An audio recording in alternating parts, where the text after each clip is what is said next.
Welcome, man. Frank, dude. Hell yeah, bro. Let's go. Frank Visionary in the house. Visionary FE.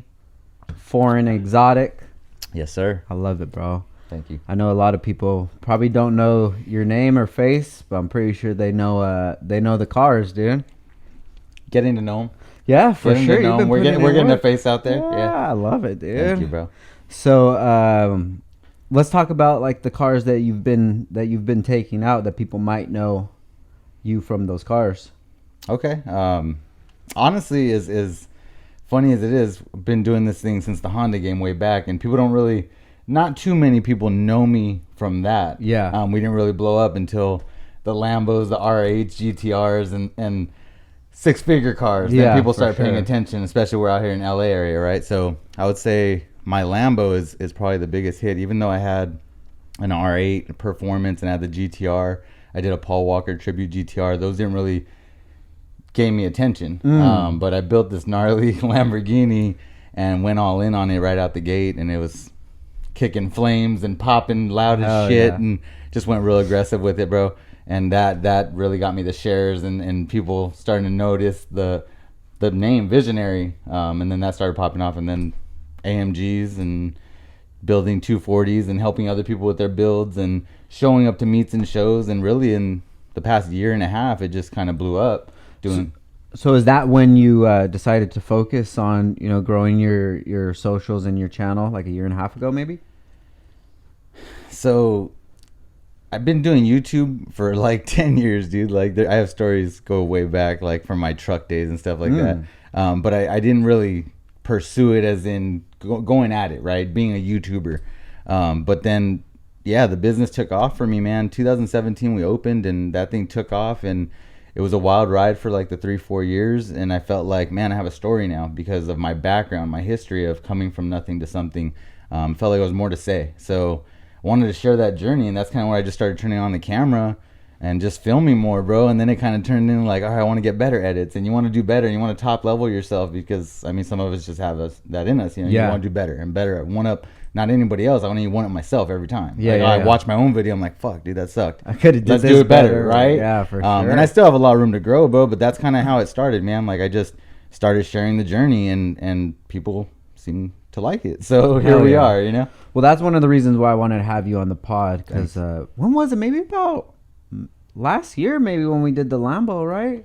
Yeah, probably about a year ago. I don't remember. Maybe, terrible with dates, brother. Yeah, but it's been about a year. It's been a little time, dude. So you brought the Lambo in, so that's a 2020 Huracan EVO. Rear wheel drive. Yeah. Rear wheel drive, and then when you brought it in, you had already had the headers done on it, the tune on it. So we did quite a bit, but I knew of you from way back in the Honda game, bro. So you already had my respect, and I was like, thank you, bro. I still have that Honda love, man. Yeah. So when it was like dressing up and seeing the things that were available for the car, I had done rims, I lowered it, we did the dark tints and windows, and we took off hatches and back bumpers, and we did everything. Honestly, like, I shouldn't say everything. There's turbos, and we can keep going NOS or whatever else, right? Sure. But I did a lot to the car, and it was like, man, the one thing that was missing that nobody in the supercar game was doing was hardware. For sure. And I'm like EGs and SIs, and let's go, bro. You know what I mean? Like way back in the day, the Type Rs, and it was like you wanted to have the hardware kit, and you wanted to have the powder coated valve covers,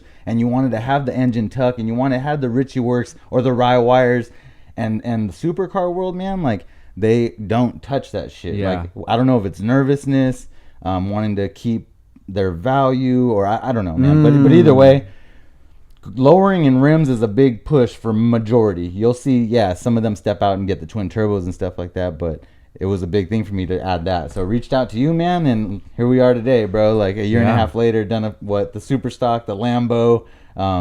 Little do you know, you're gonna do my GTO and then my 240. Oh, yeah. So here we go. Do everything. You know what I mean? But yeah, we had to bring Downstar in, bro. You're top level. Thank you, brother. I appreciate it, man. And I appreciate you trusting us with the Lambo too. That's it, man. That's a funny thing that you bring up, is that like the guys that have those cars, like I want to say it is them being afraid to take it to that next level, and that's kind of what gave me interest in you, is that you were just treating the Lambo like it was just a regular car, which was awesome, man. You brought it through. We had fun with it. Yeah.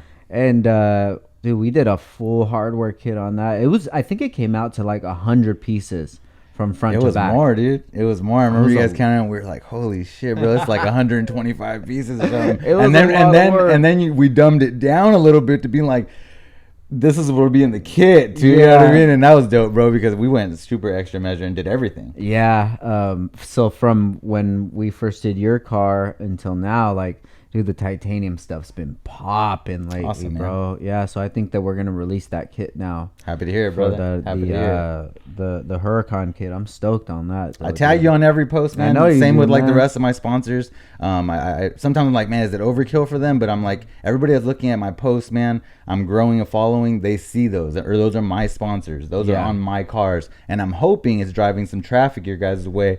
So it's mutually beneficial here. You know what I mean? You're doing your due diligence as somebody that's supporting the company, you know, and I appreciate that.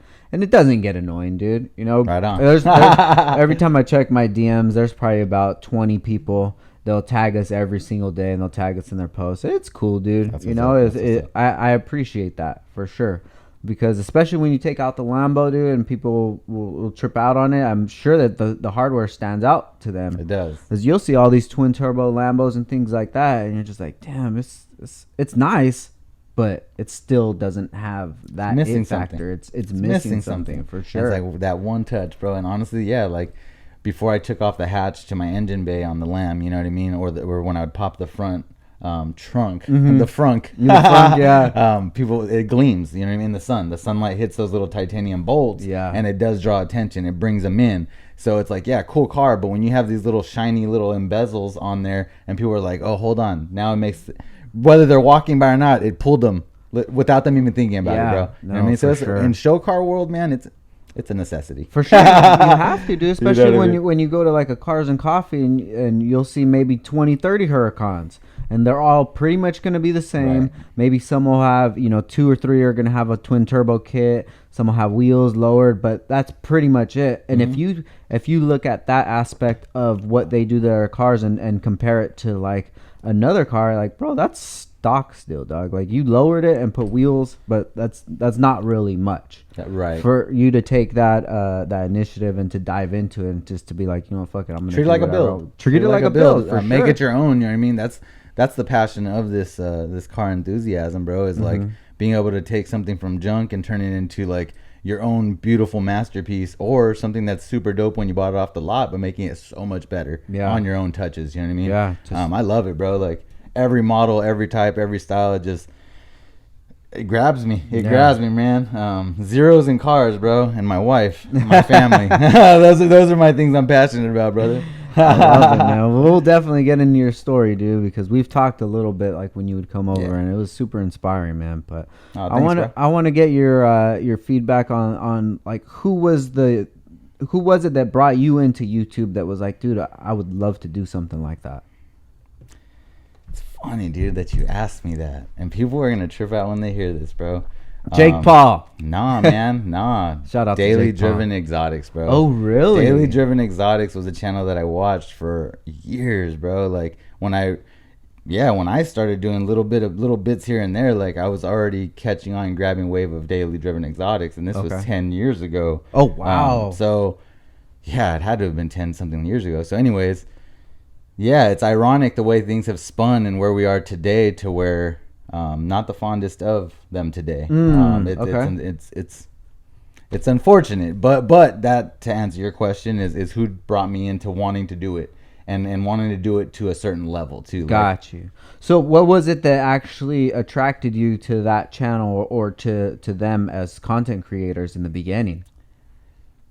They're probably one of the only ones, and I'll even say still, along with myself and Supercar Garages and a few today that I know of. Not to say there aren't any others out there. Shout out to those YouTubers, man, doing their thing, and just business owners, people, successful, people that have been able to achieve those goals and hit those cars. But I would say Daily Driven Exotics is one that shreds. They put the cars to the test. They build them. They have a good time with them. And that was one thing that I appreciated, respected, and enjoyed on watching that channel is that. You don't see that with a lot of channels. So a lot of channels, you'll see the build, and you'll see, yeah, they're taking that stock car down the track and they're doing all these different things, but it's a lot of stock vehicles, man, and there's not a lot of pushing the limits, and there's not a lot of aggressiveness. I'm aggressive by nature, so that channel drew me in, man. Like I like the Ken Blocks, and I like the Travis Pastranas, and seeing like Nitro Circus and all these crazy like boom pow, you know, people taking gnarly dives and breaking bones, and like, so when I see like people that are actually buying these cars, enjoying their cars, and it doesn't matter that they're supercars, but it did grab my attention to see that they were shredding them. Got you. You know what I mean? I wasn't at that level yet to where 10 years ago, bro, like I always dreamed to have a Lambo, but I wasn't even nowhere near it. Mind state nowhere it wasn't there, bro. So I'm watching these guys do it and enjoying it. So then when I started leveling up, I'm like, hold on, I can do it, and I want to do it, and that's where it was like, let's go, because I already had the passion for it, I have the skill for it, I know how to drive, and now I have the cars. Got you. Push. Now it's push, level up. Yeah, hell yeah. So what was it after you started to get into it that kind of turned you off of them? Medium. Medium. Honestly. Damn, that's always kind of the tricky one, dude, is when you meet these people. Yeah. Yeah. You have some people I've met a lot of people now that I've made something of myself. A lot of successful people, and some you'll meet are very genuine from TV, post, live story, and you meet them, and it's the same person. Yeah.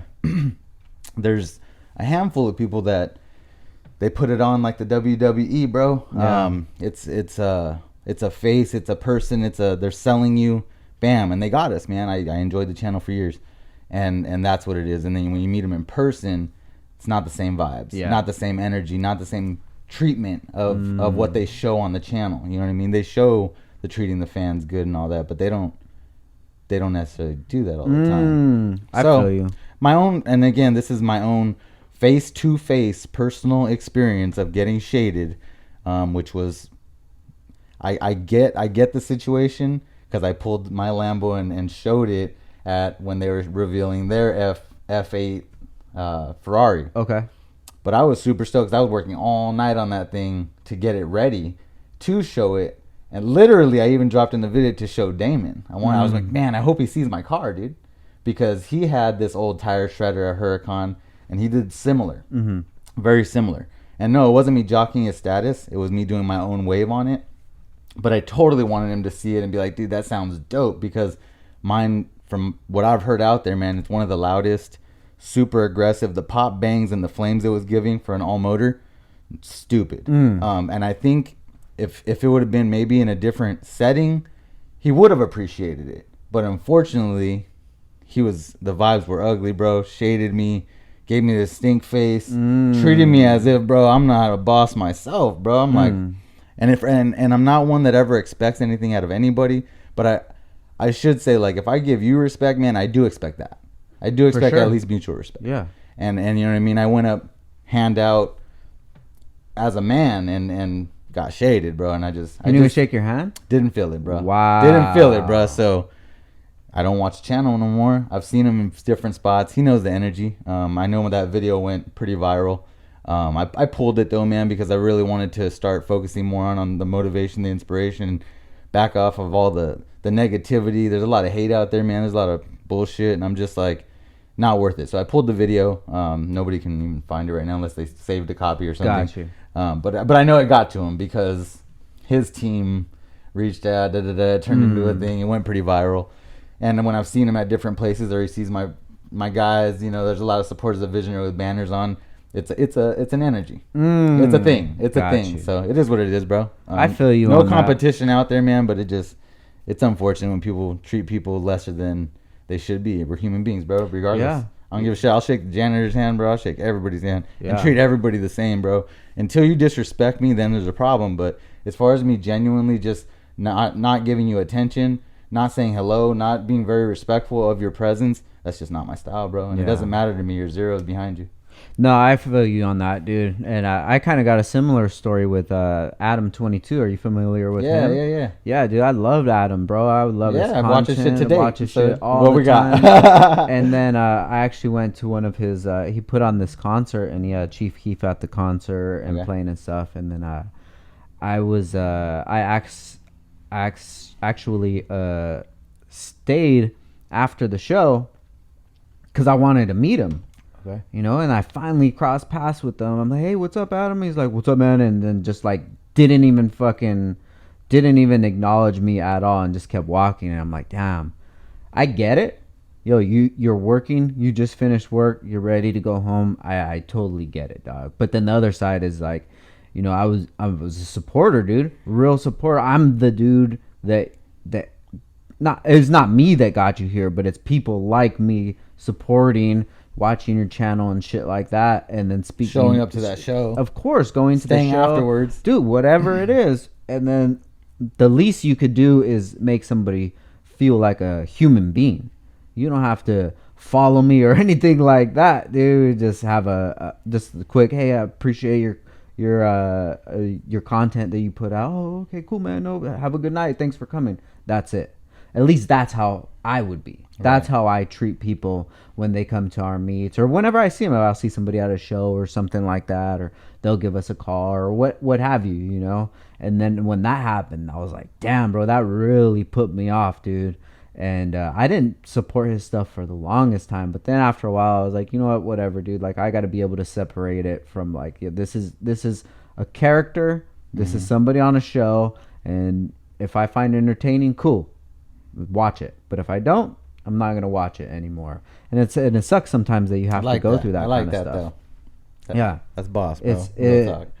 Because you look beyond it, and you're like, you know, I still enjoy the entertainment factor of it, but not feeling the guy as a person. Exactly. Cool. So there was that kind of thought in limbo where it's, oh damn, maybe this is a real cool guy. Maybe we'll have a good conversation or whatever. But that's out the window. You know, kind of maybe the same thing as you. Hey, maybe I could talk to these guys, dude. We could fucking, you know, they'll respect me or whatever. You know, we'll have a conversation. We could, whatever, dude, have a good time. But for them to treat you like that shit's, I mean. It was one of those things like that. Like, you know what I mean? I did see it as like an opportunity in front of me where I'm a businessman. I'm an entrepreneur, bro. So I see everything as an opportunity. And then, yes, like I'm now in this world of, there's not many people in Lamborghinis or supercars in general that are shredding like that are putting in that work. Yes, top level here. I'm just this nobody YouTuber, bro, that's coming up, but I'm very, very, very street known fast. And that's those waves that I was hoping, I should say, that he would have noticed the car and the build and the attention to detail and the time we put into it. And then maybe just like a conversation, bro, like, cause it was after I waited, same thing, but I waited till after the show because he was doing his thing. He did his review. I waited till everything was over, but I caught him by himself walking away from his SUV. I was by my car. I'm like, hey, and bro, it was just like, damn, like, all right, and it just rubbed me wrong. You know what I mean? But I do like what you just said about being able to look beyond it and still enjoy the entertainment. I might try that, bro, because it is. They do have good stuff, bro. Yeah, and you know, just not speaking down on them. Like, I like their channel, like the videos that I do watch, but I look at it through the lens of these are characters. Right. These are characters. This is a TV show that I'm watching. I like the way that they edit. The biggest thing I really like about when they do their videos is when they do like a cinematic and they put the bars in. I love when they do that and it gets a slow-mo and shit. Bro. It's so cool. You know what I mean? But then just looking at it from another way, it's like I don't think that me as a man would vibe with these guys. We're not like on the same wavelength. No, not at all, dude. Because it just wouldn't vibe. You know, I could respect what they do as far as YouTubers do, because any YouTuber that makes it like their job, I respect it, dude. Yeah, I have to, bro, because I know how much work it takes. Yeah. You know, I know how much work it takes just to even go to these events, get the content. You know, you're missing out on the actual event because you're thinking about making content and then getting home and then making it and then putting your heart out there, and hopefully some people like it and it gains some sort of traction. Some notoriety out there. I can totally understand, like, after, you know, hundreds and thousands of subs and meeting people, that you kind of get numb to it. And that's just on them, how they play it with that attention. Like, it's gonna kind of stunt their growth a little bit if so many stories get out about them not treating people right in person. But then who really cares sometimes? Maybe it's the kids are going to watch and they don't give a shit and they're going to get the views. So I don't know, man. I'm like, for the YouTube stuff, I love it, dude. And then I hate it at the same time. As a YouTuber, I feel you. You know, it has its goods and bads, man. I love the fans. I love the people I meet. I love the opportunities that come forth from it, like as small and big as they've been. But there's also the time part, like you said, that's so vested, man. There's a lot of hours and time spent behind it. Whereas me, I'm shooting, I'm taking vehicles, I'm getting my cars ready, and I'm editing the video, and I'm doing everything. I mean, so I'm wearing that whole hat on the YouTube role. Shout out to others doing the same, man. But I know others also have editors and a team, which makes it a lot more convenient. I would say that's the one downfall of YouTube is the haters. Haters that you come across and you get, which I guess you got to just appreciate because they're still watching and getting you dollars on your views or whatever. But it's unfortunate for the negativity and then like the time that you lose, man. It's like you said, you go to these shows and you're going to awesome places and all this, but I'm shooting and I'm doing all these other things to where, for one, I'm not enjoying my company that's with me, that showed up with me to the event, literally, bro, because I'm shooting. But then two, I'm not enjoying the event, where it's a badass event, dude. Like, and I'm not even enjoying that part. So it is what it is, man. It's a give and take, but that's the same, which I would say in life in general, man. Business too, you know what I mean? It's everything, right? Everything, brother. You know what I mean? It is what it is, but you got to pick and choose which are worth it. Yeah. What's worth it? You know what I mean? Yeah. I always say, like, time is the only currency that you really have, dude. And whenever you're going to spend it.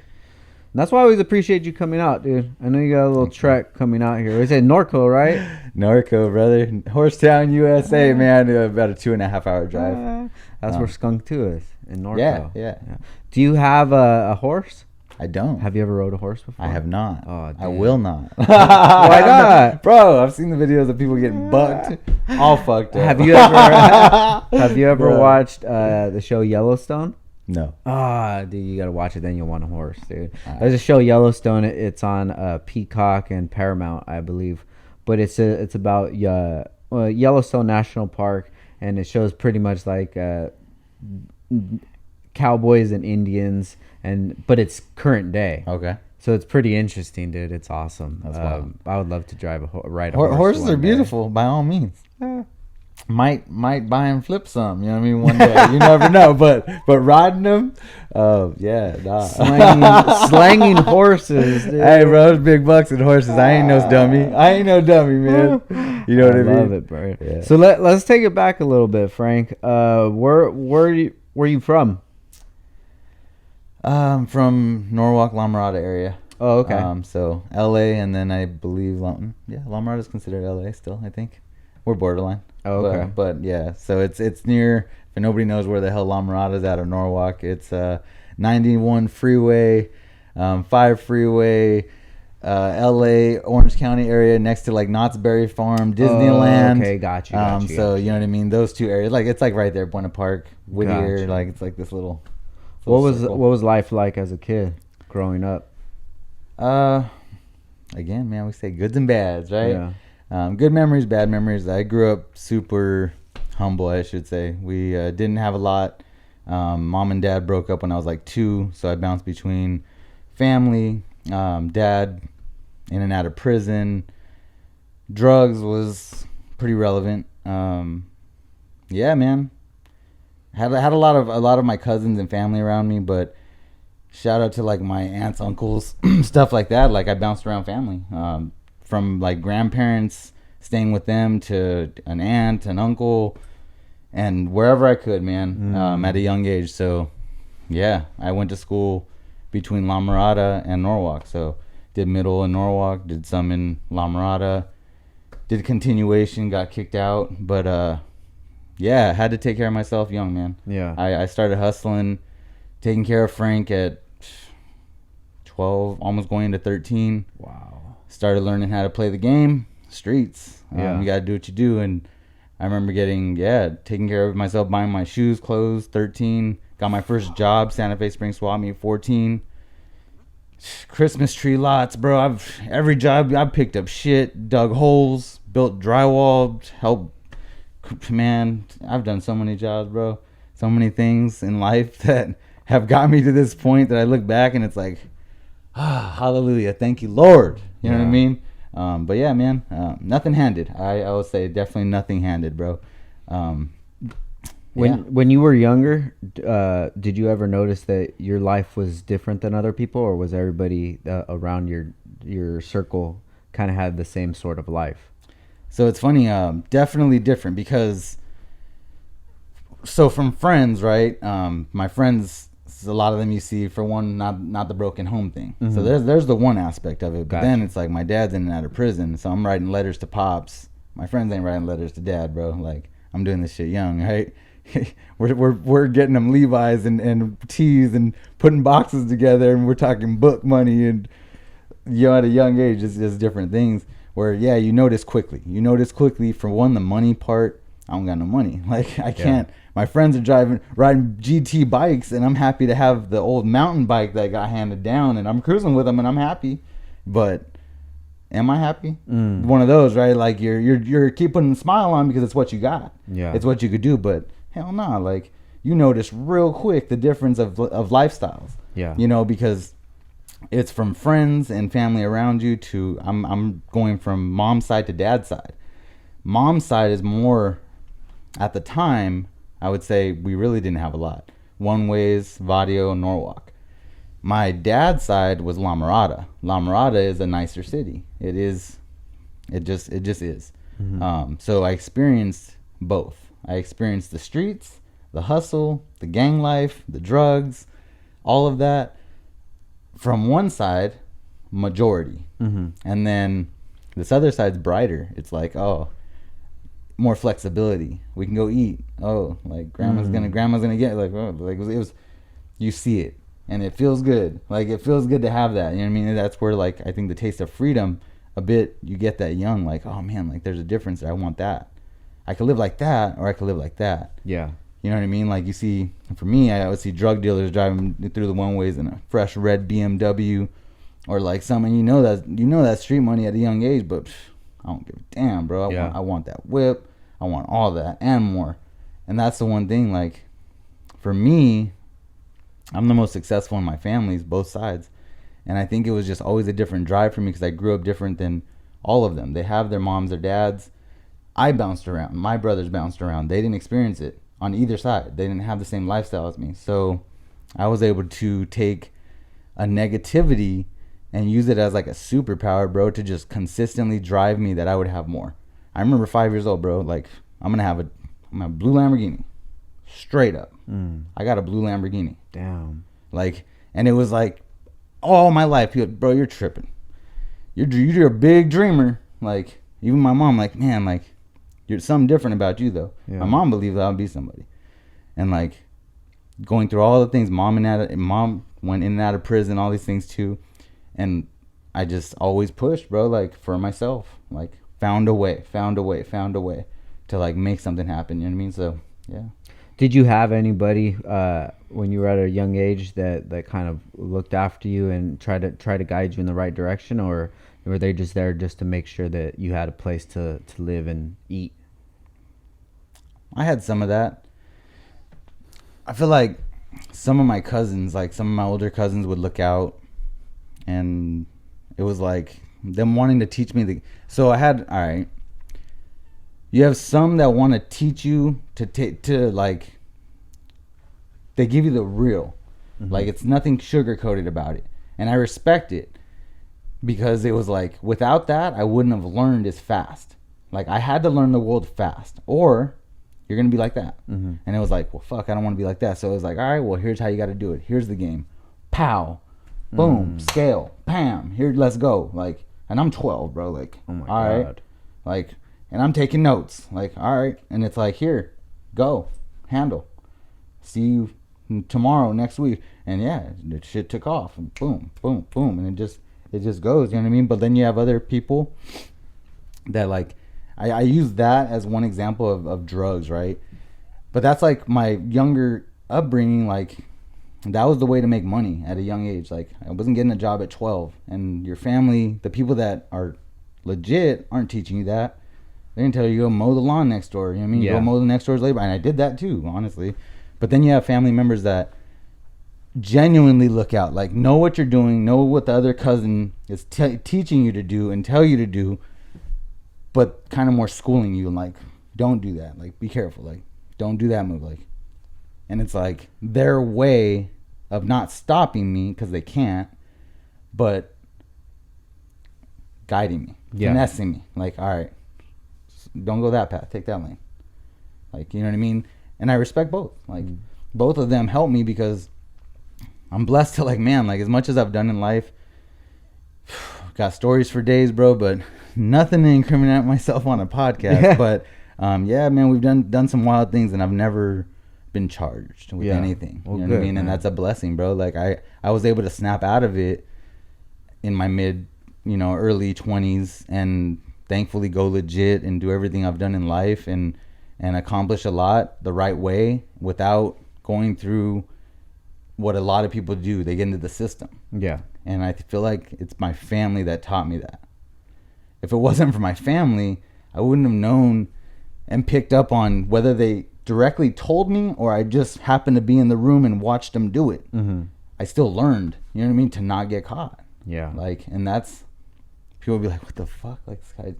But bro, like, when you're doing things to live, like, to make sure that you got shoes on your feet and make sure your fucking underwears are not holy, and you're 13 years old, bro, like, you don't want to go to YA, you don't want to go to jail, dude. Like, you're still a kid. Like, so when people around you are getting killed or going to jail and stuff like this, you're very mindful, or at least I was, man, of what was going on around me and how and why, all of that, you know. Yeah. Now, do you feel when you started pushing work that that's what taught you your hustle, or do you have like any earlier examples? Nah, so that didn't teach me the hustle. Like, that taught me street hustle. Mm-hmm. But like, as far as I'm a true believer that some people just have it, man. Like, some people just have something in them that is just deeper and stronger and more passionate about things than others. And like, I had that from a young age. So 5 years old, I told you, like, I'm over here already, like, no, I'm gonna have a Lambo one day. Like, one day I'm gonna have this thing, you know what I mean? And I'm playing with a Hot Wheel, and then like, it still never went away. Like 6, 7, 8, and it like didn't go away. So like, I remember being in, I want to say 2nd grade, dude, and buying mango suckers, the chili suckers, and the watermelon chili suckers, and I'm flipping those, and like, I'm buying them for whatever the cost, and I'm buying them for 100% profit. Mm-hmm. I'm selling them for 100% profit. Like, bought it for $1, sold it for $2. Mm-hmm. And it was like cake work, because all these kids, I'm going to school at La Pluma Elementary, and the kids that have money, like, we're in 2nd grade, but they got 50 cents. They got $1. Mom gave them lunch money, and they don't want to eat the little peanut butter and jelly and the silver cracker. They want the goddamn chili sucker for 50 cents from Frank, you know what I mean, or whatever it was at the time.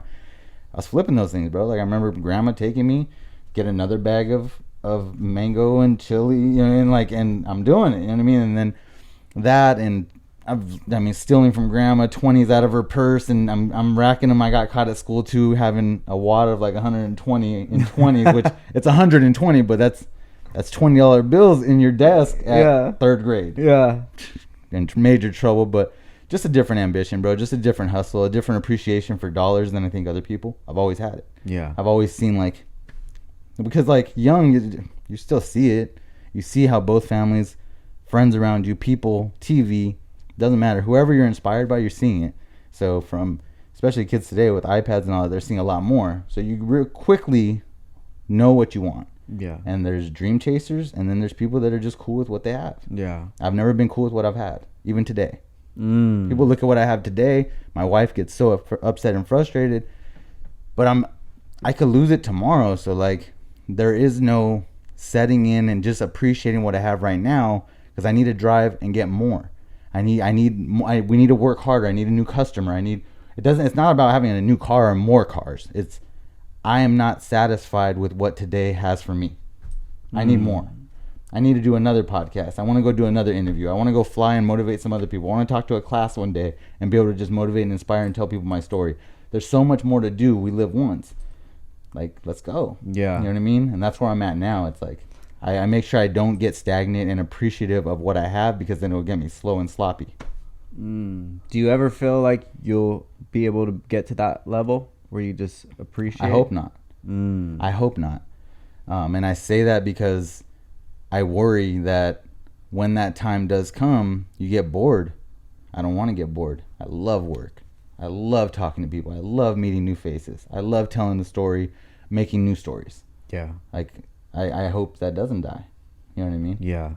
Do you ever feel like you want to keep yourself so busy so there's some other things that you don't want to deal with, that you stay busy so you don't have to face those real problems that you may have? In current life, no, but it keeps me moving, looking at my past life, looking at what I've experienced in the past. Like in 07, 08, man, I lost everything, bro. Like I had gotten out of the Navy 08, 07, 08. Anyway, man, shit. I got out, started doing construction, broke my shoulder, bro, and like lost, literally, I broke my shoulder. The economy collapsed in 09. And with that, bro, I literally lost. I went bankrupt.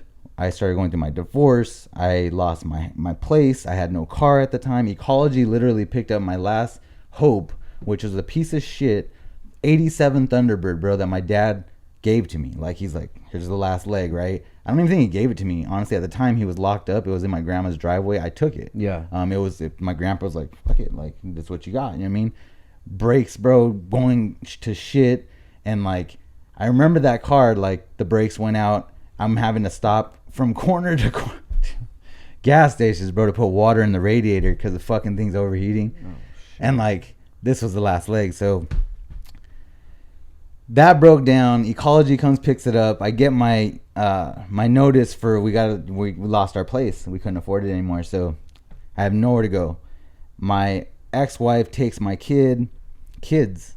I, out of choice, man, I'm homeless for a couple days. So like, I'm like on a park bench, dude, just like, fuck, dude, like, wow, fuck. You know what I mean? Like, I can't even describe to you another word, bro. It's that I had to have said that to myself so many times.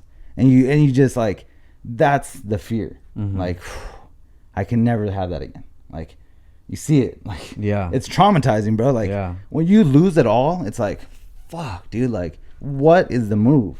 What's the next move? And grandma, hey, I'm fucked.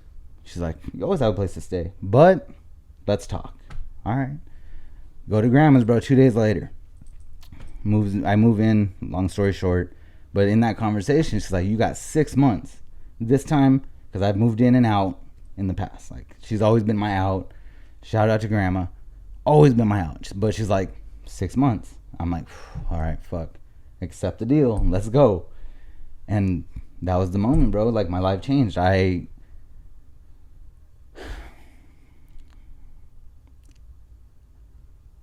do I explain it? Like, when you hit that kind of level of rock bottom, you have two choices.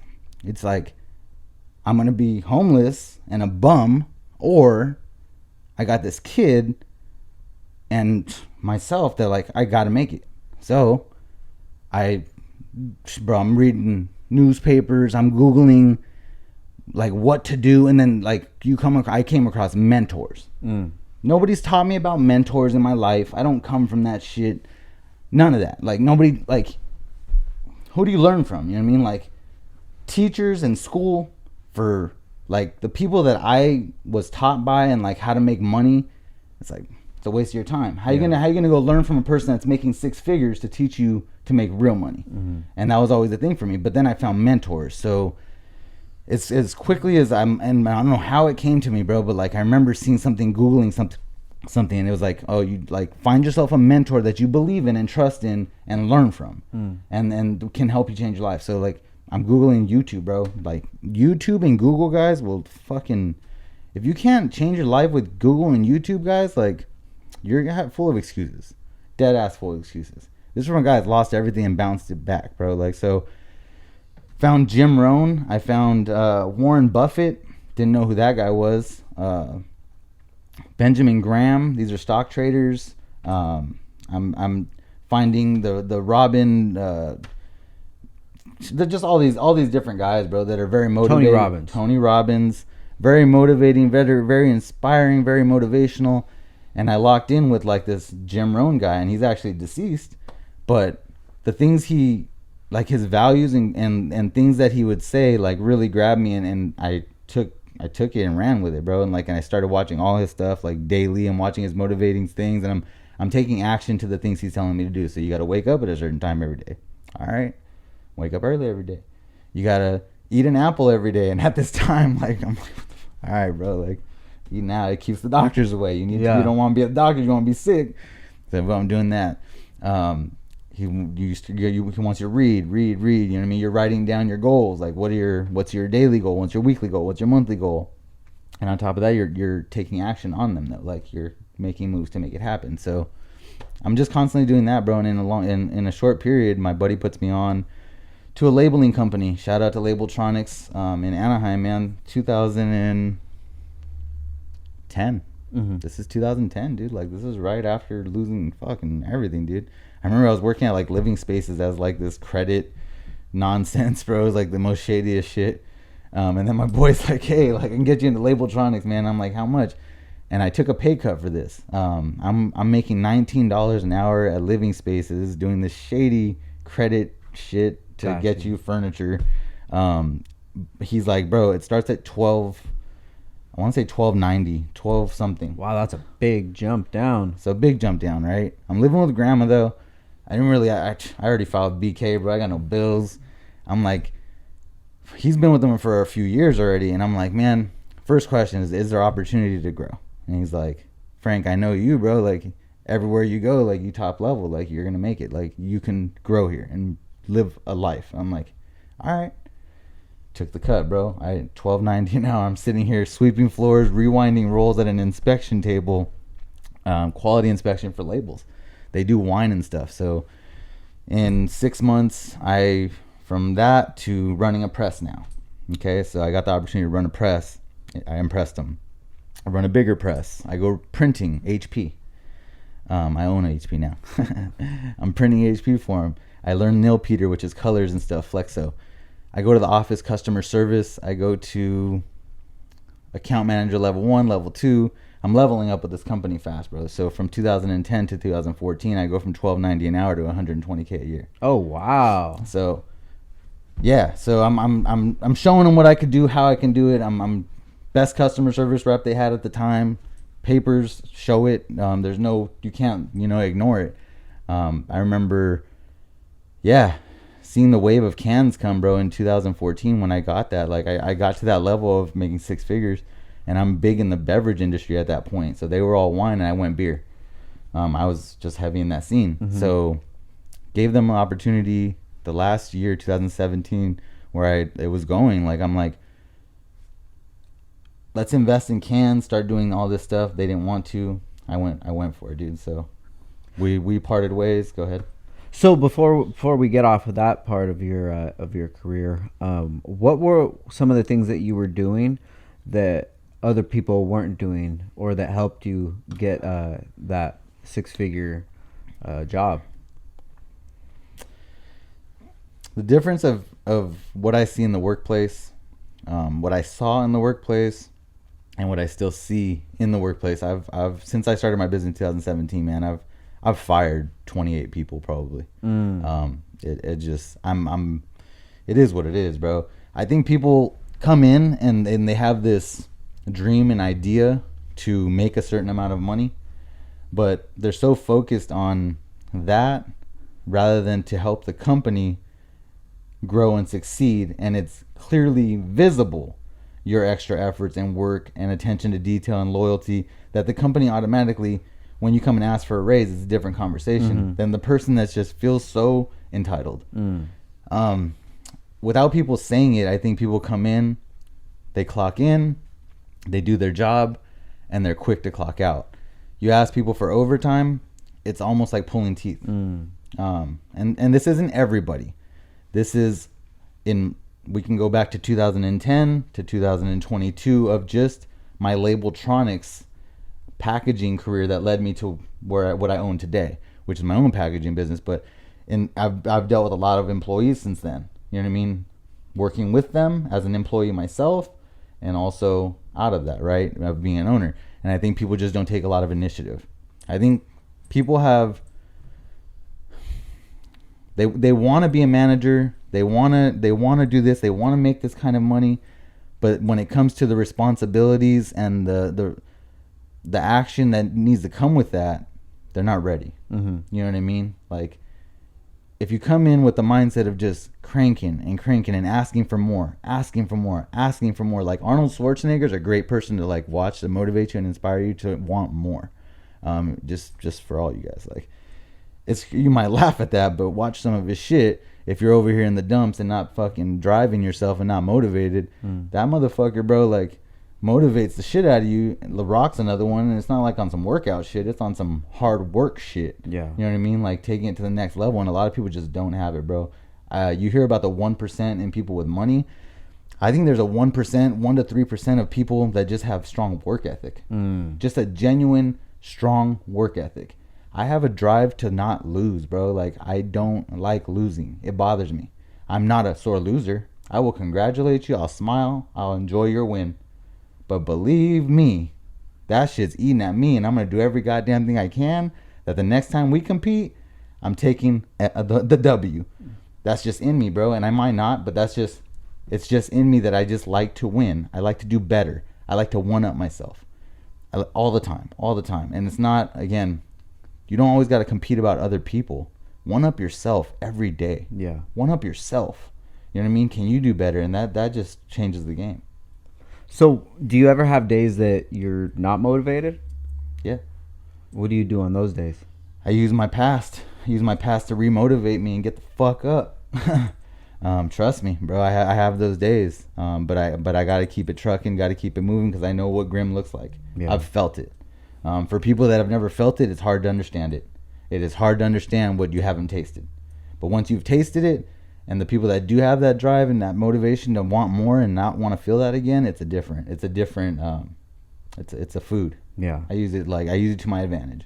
So you've obviously gotten very far from that life that you used to live, not having much and just trying to survive, to where you're at now. Do you feel like you're just trying to make the gap even wider and wider, and when it starts to get a little closer, that's when you get worried?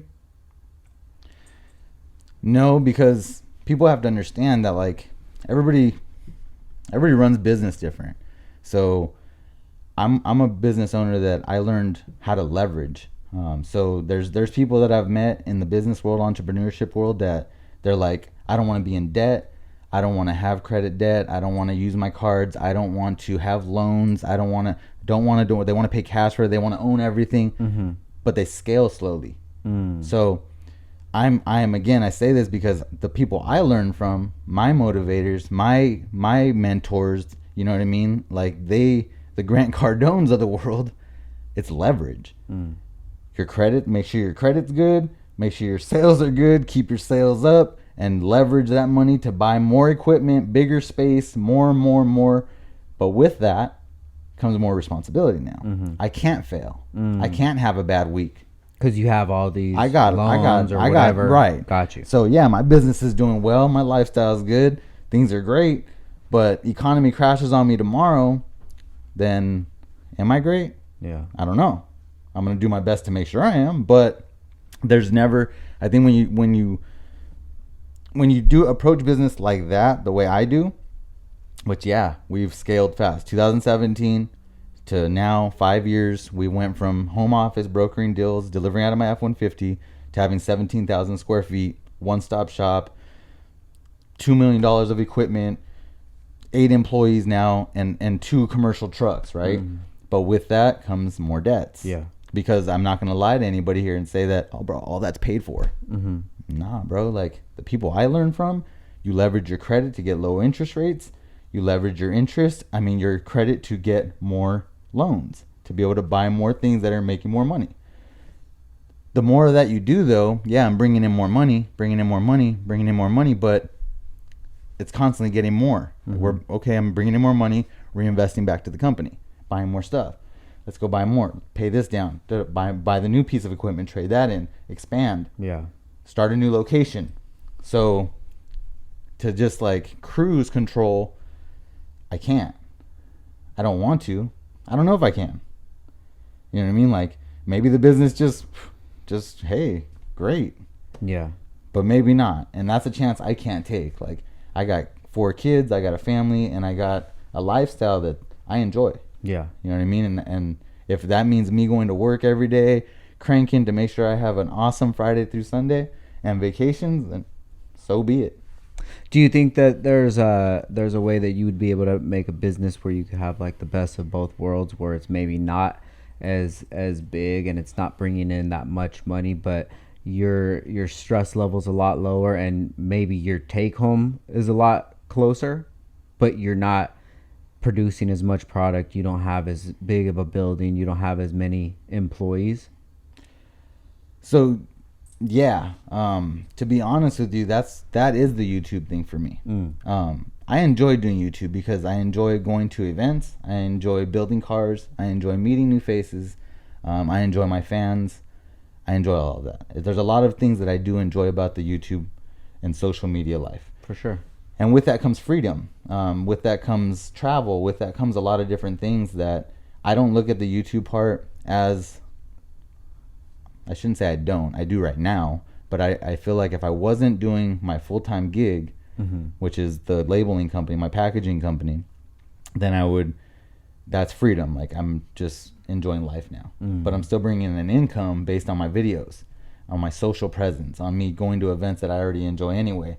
Doing that part and then expanding and building on that with a small team, editor, creative people, like, and then we're doing those kind of videos that you were talking about earlier from, the cinematic video and whatnot. Yeah. And I think like that's a goal for me. That's actually one of my goals, is to be able to have the business on a cruise control, put another CEO in place. I'm founder owner, and allow them to run my business. For sure. And then I oversee it. We quarterly reports, whatnot. We have our team meetings, see how my businesses are doing. But me being involved as much as I am right now, I don't foresee that being for very many more years. Gotcha. To be honest with you, now that YouTube's starting to take off, our social presence is starting to take off. I think goal would be in the next 3 years, I'm able to do my YouTube. That is my gig. That is what I do. So are you hoping for like to be able to be sufficient from the revenue from YouTube, or are you turning the YouTube personality into being able to make more like business deals?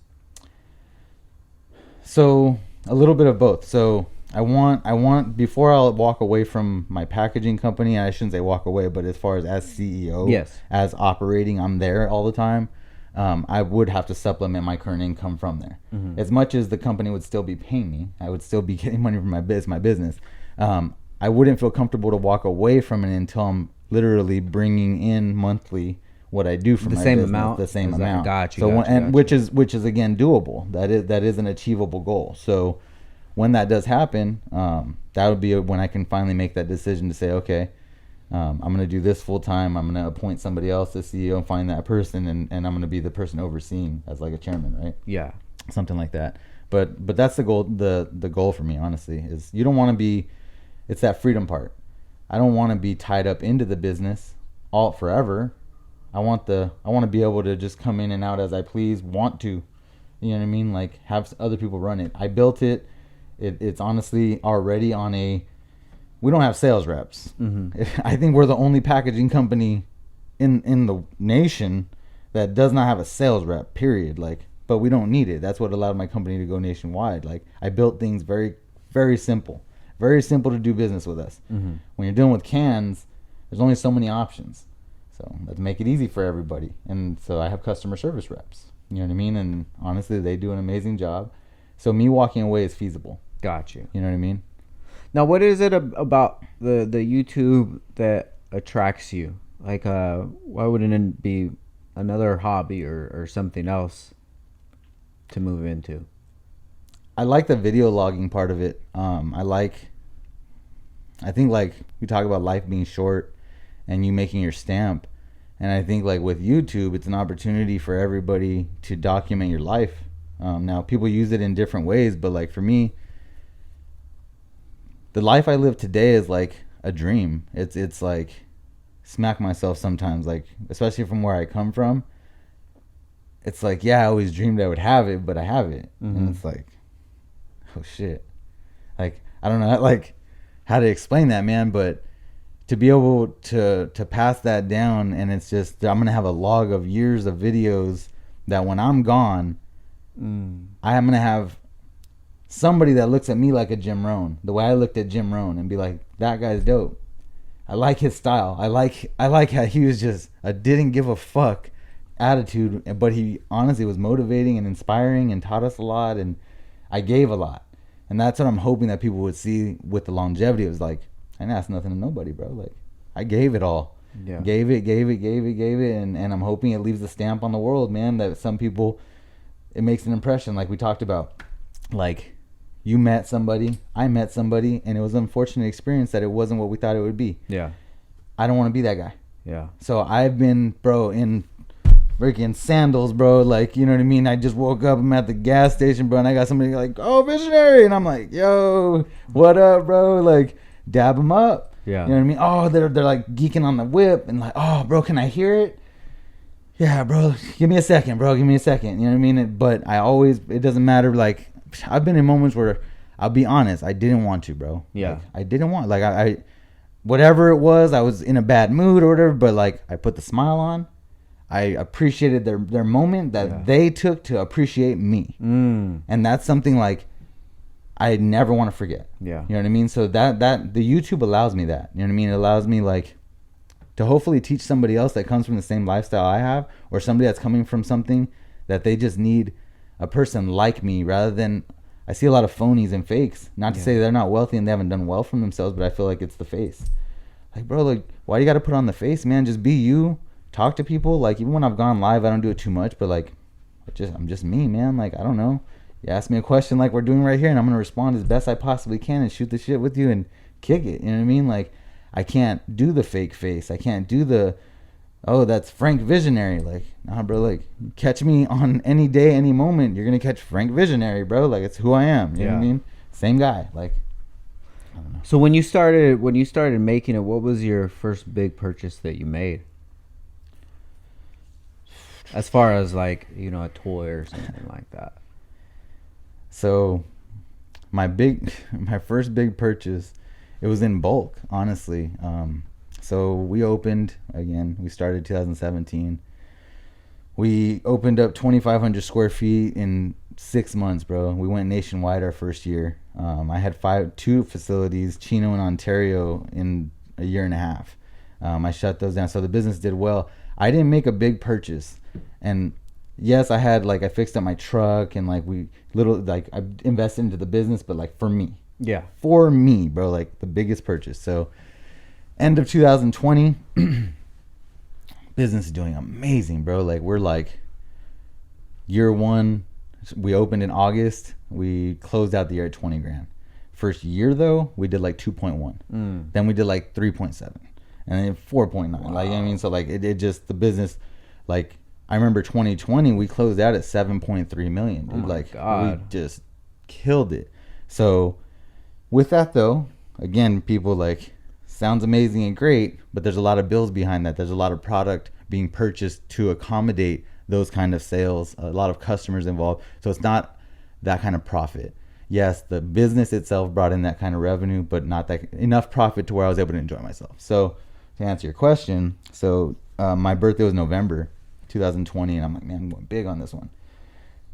This was where I was like, I wanted to start my YouTube thing, but I also was going to, so what people don't know, there's some people that know this out there, but very few, is Visionary Foreign and Exotics started out as a rental company. It was not gonna be me YouTubing and just doing car events and all of that. That's not what it was. Visionary Foreign and Exotics had the website itself and everything was a rental company, bro. You can go and book my Lambo, book my RV, Can-Am. So anyways, this was my big purchase for myself though. So what I did is I wanted to enjoy the cars, but I'm like, how do I enjoy the cars but also make money from them? So in a month I went and I'm like, how do you finesse a deal to be able to leverage again? And this was the craziest thing ever, bro. So you when you go get an approval for any car, you're gonna get an approval for an amount. Okay? So let's just say you get approval for 100K. Okay. But within a week time span or whatever it may be, you're going to go and you're going to pull reports through other credit people, right? To like try and get that loan approval. So what you're not supposed to do is you're not supposed to take one loan approval and then also accept another one. Like you're not supposed to do that, bro. Like, so anyways, what I did is I went and bought $1 million worth of cars in a month. Oh my God. I went and bought a 2020 GTR. I went and bought a 2020 R8 Performance. I went and bought a 2020 Lamborghini R8. I mean, Lamborghini Huracan EVO rear-wheel drive. I bought. Which other one did I buy? Did you have the truck? Oh, the TRX. We bought the TRX. We bought the RV. So yeah, I bought those. So that was $1 million of vehicles. And I bought those in a month. And that was honestly like for my own enjoyment, but also we built the rental car company around it. Gotcha. The rental car company never did shit. Gotcha. I'm gonna tell you guys. I rented one vehicle, which was my Mercedes S63 at the time. It was all doped out on rotiform, sick. Guy spills all kinds of shit in my console, bro. Like, so mad, bro. And I'm like super meticulous with my cars. And I'm like, this is not going to work for me. Oh, wow. I cannot rent these fucking cars. Like, that idea went away so fast after that one experience. And I'm like, my wife's like, well, what do you mean? Like, you're just going to keep the cars? And I'm like, well, fuck it. Like, they're just my cars now. Like, so bro, like, yeah. That's what happened, man. So that's what Visionary Foreign Exotics was, guys. It's not who we are today, but now we're a lifestyle and a culture brand, man. And I appreciate you guys for all following along and enjoying my builds, man. But that's what it turned into. That was my biggest purchase, man. Is I went in $1 million and bought a bunch of whips, a bunch of dream cars that I wanted, and that happened. So what do you still have to this day? Now I have the GT63S. I bought that too. Okay. So the AMG. I still have the AMG GT63S. I still have the Huracan. I still have the TRX. I have the RV. We now have the Super Stock Hellcat. I now have the Mitsubishi GTO. I now have the Datsun 240Z. So I got rid of the R8 Performance. I hated it. Why was that? Hated it. So the R8. So the reason I personally hated the R8 Performance, I'm 6'1", guys. I'm like 240. Like that shit. The Huracan gives you more head height. So like in the R8, no bullshit. When I'm in there, even with the seat all lowered, my head would hit the roof. Like, so I'm constantly, my hair or the tip of my hat, the little button, is always rubbing it. Or like when I would hit a bump, bro, that shit's annoying, bro. Yeah, like, for sure. Super annoying. It has the same engine as my Huracan, but the car's heavier too. So my Huracan was automatically faster. So when I drove, in comparison to the two, I quickly fell in love with the Huracan. Not just because, it's a Lambo, but like, it's the same platform. It literally is. V10 engine, the same engine, all-wheel drive to all-wheel drive or your rear-wheel drive option. Same car, just a different body on it. But the Lambo has more room inside of it for me. Gotcha. So that, along with being a little bit lighter, it was super fast, fell in love. So R8 had to go.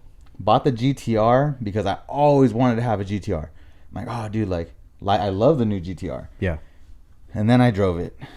And driving it was cool. But then when you start getting in it, like, so when you go test drive a car, most people, yeah, you're gonna gas it. You're gonna give it a, but let's be honest, like, you're not getting it. Yeah, like, for sure. Most people aren't. Well, that was my experience. So like, test drove it. Inside, cool. The thrill and hype of seeing GTR on your steering wheel, it's like, oh shit, like, always wanted it. But then now I have these other cars to compare to. Yeah. That was a bad move for me. I shouldn't have did that. Because when you have these other cars that are to compare to that are like really outshining it.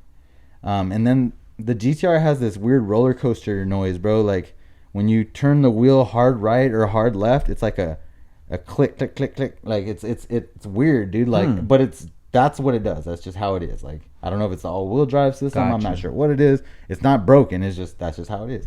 Hated that. And just a couple other features. So I got rid of that car too. So GTR and R8 Performance probably lasted with me 6 months. So what was your favorite car out of all of them? Favorite car out of the R8 and the GTR? No, just out of all that whole batch that you got. Still, right now, like with what I still have. As of right now, like I would say Lambo always have a place in my heart. Like regardless, bro. Like that thing's always gonna be super dope for me. But I blew the transmission out. Yeah. So like reliability part, that was like a bummer. I'll get another one. But I won't take it as hard as I did. Because I feel like it's not built for it. Do you feel like that was it was because of how you drove it that caused? No, because that car it's the EVO rear wheel drive and it's like built for drift. Like they marketed it as such. I'm a good driver, like so it's not like me doing anything what the car shouldn't have been able to handle. Got you. The car should have been able to handle it. Got you. The fact that it blew, yeah. Do I push my cars though? Anybody that's seen me go at it, I go in. As do some other guys too that actually know how to drive. Like, yeah. When you know how to drive and you feel very comfortable behind that wheel, you feel a little more confident to put it to the test. You know what I mean? But I would say Lambo always, but Hellcat and GTO. The Super Stock, got to give it to Mopar just in so many aspects, bro. Like the ease of use, the amount of power they give you to your feet off the lot, bro. 807 horsepower supercharged. Wow. That's stupid, bro. Like, yeah. It performs really well. It's 100K. 100K when I look at a Lambo or an R8 and I paid 200 plus. I look at my AMG 200 plus. I look at my 200 plus vehicles that I've had. Okay, R8, Huracan, AMG GT63S, all in the 220 range, we'll say. Yeah. All three of those suck ass in regards to my super stock Hellcat. Oh, really? And that's as owner, bro. Like, dead ass. Like, the R8, people, like the R8. But performance-wise, I'm talking. Like, just raw, like, that shit is killer. My Huracan, too, same thing, bro. Like, nope. You know what I mean? Any of those three, like, it's like they don't meet it. GT63S, like, it goes right now after everything I've done to it, which people have seen my GT63S now. Right now, it's with my Hellcat. You know how much I had to throw into the GT63S? I've thrown $50K into that car. The Hellcat, I put valves on it, bro, for $1,000 from Team MP.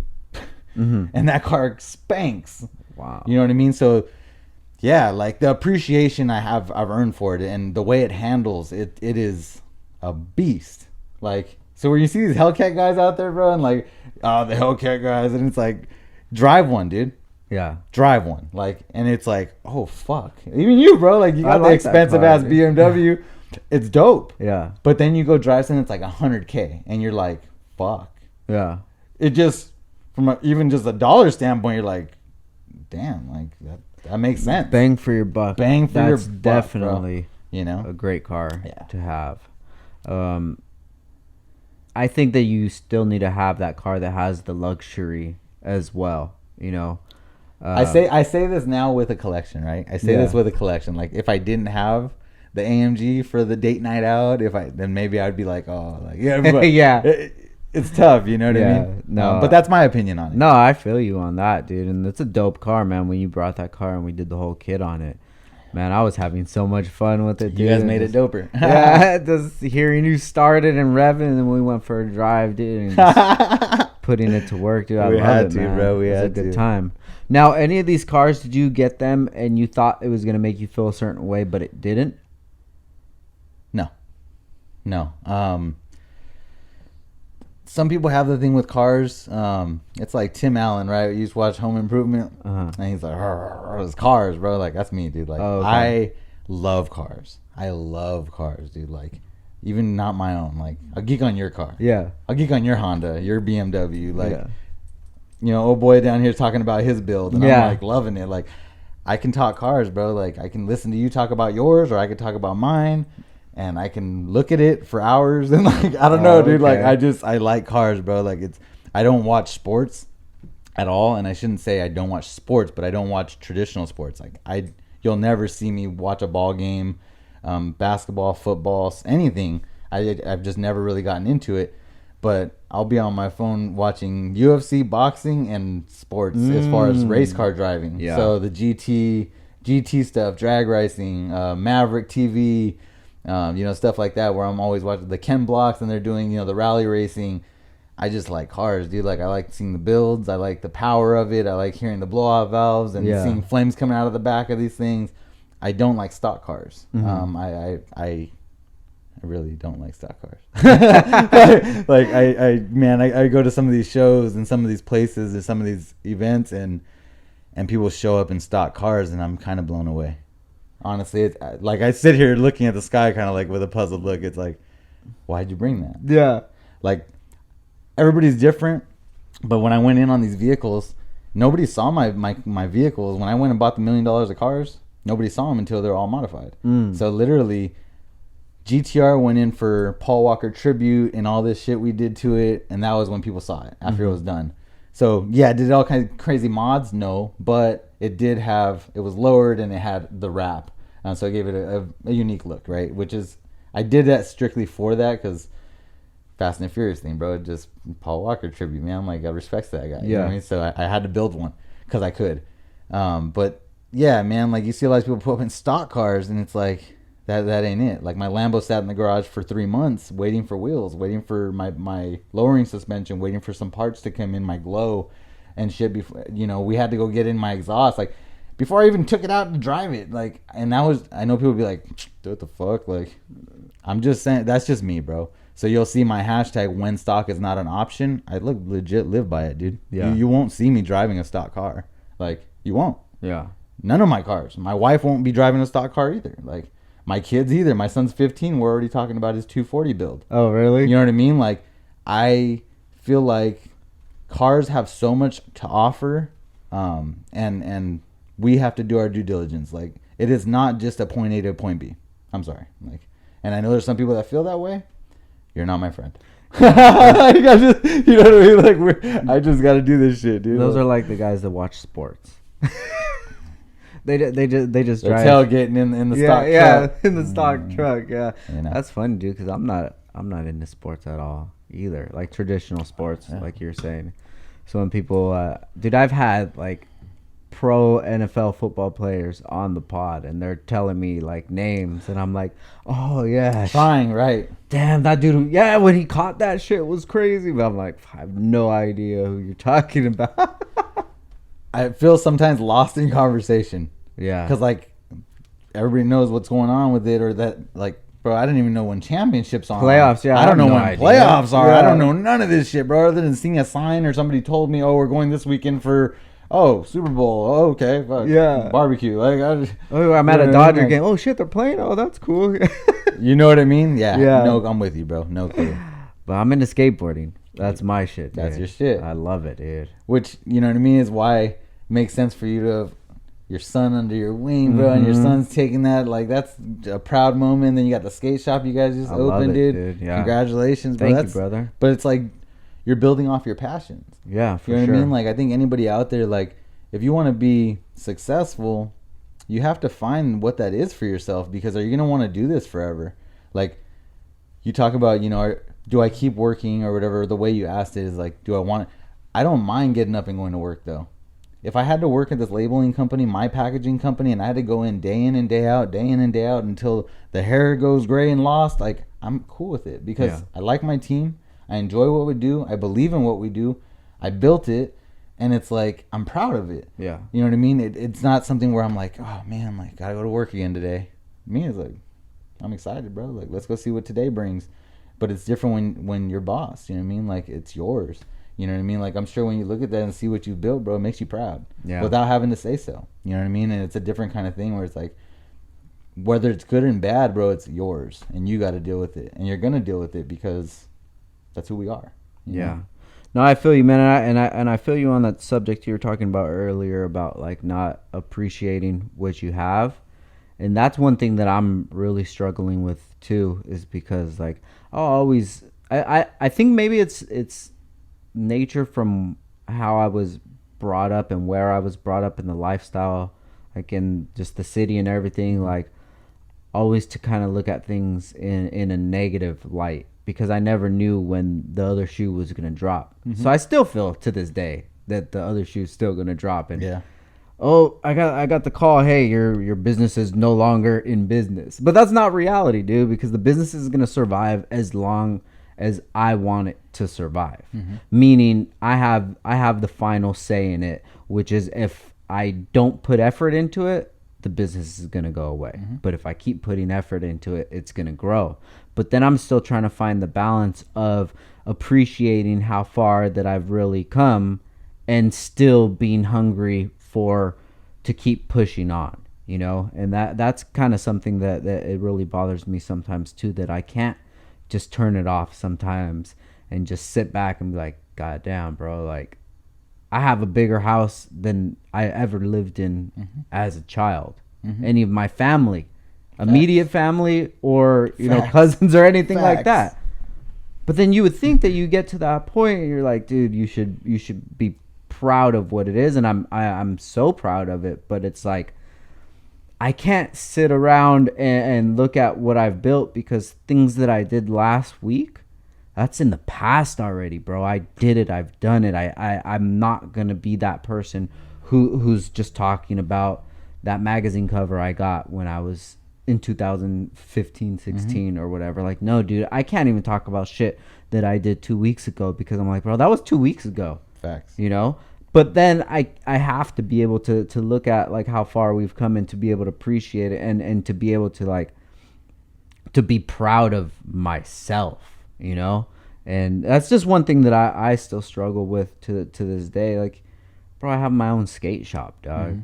And it is, to me, like sometimes that doesn't even register. I'm like, dude, what the fuck is wrong with me, dude? You know? And sometimes I feel like, you know, there's something wrong with me, that I'm missing that thing, like to be able to appreciate this stuff. I mean, I personally think like it's not that you don't appreciate it. I can't speak for you. I can speak for myself, like we talked about. And it's like, I do appreciate everything I have. I'm grateful for how far I've come and everything I have. I'm proud of myself, and you know what I mean, like all of that stuff. So that's all. Yes, that's all there. But the with that, I think there's an expectation from more family members, and maybe not in your situation, of time, where it's like, man, you like chill, just enjoy it. And I think that's an expectation for myself of others of me, rather than the expectation from myself. I am enjoying it. Yeah. I am truly enjoying every moment of it in my way. Now, others looking at me, seeing my movements, they might not feel that I am, because they don't move that fast. They don't make those moves. They don't make those calls. They have no idea what it is to be in mine or your shoes, to answer that phone each and every day and deal with the vendor, the customer, the happy guy, the mad guy.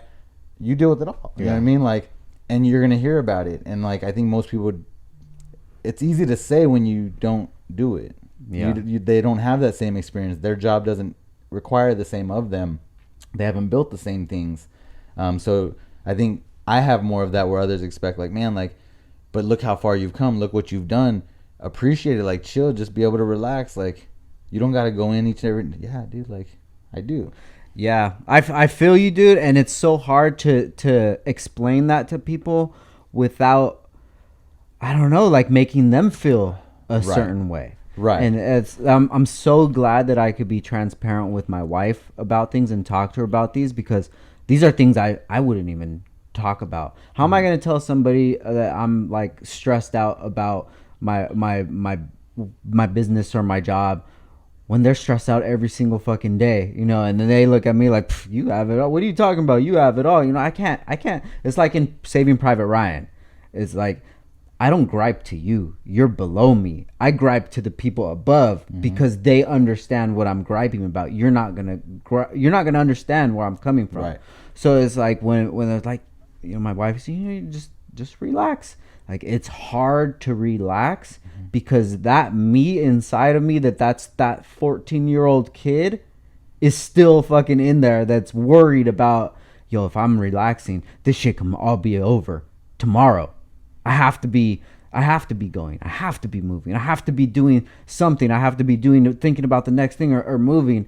And I'm like, damn, dude, is this like a blessing that I have, or is this like a curse? Sometimes it's both, right? It's both, bro. It's both. And I think that comes to that 1 to 3%. Yeah. I think the more you and I both continue to meet people in that same club, the conversations are common. Yeah. It's in different worlds, and we do different things, and we experience it in different ways. But when you talk about like those hit points of, do you think that same way? Do you feel that same way? And it's like, oh yeah, actually. Yeah. And it's like you said, I only talk to my wife. Same. I don't have anybody I could really vent to. Yeah. I don't have any friends, family, anybody that's above me to where I can not sound like a jackass, because they're like, bro, get the fuck out of here with your Lambo and all your shit and the business and fucking traveling and yeah, you're complaining, bro. Exactly. And it's like, so I don't, you know what I mean? But my wife, like, I can always talk to her and vent to her, and we keep ourselves grounded, you know what I mean? Because she's living it with me, but she doesn't experience it with me. Yeah. Like, she doesn't have the same stresses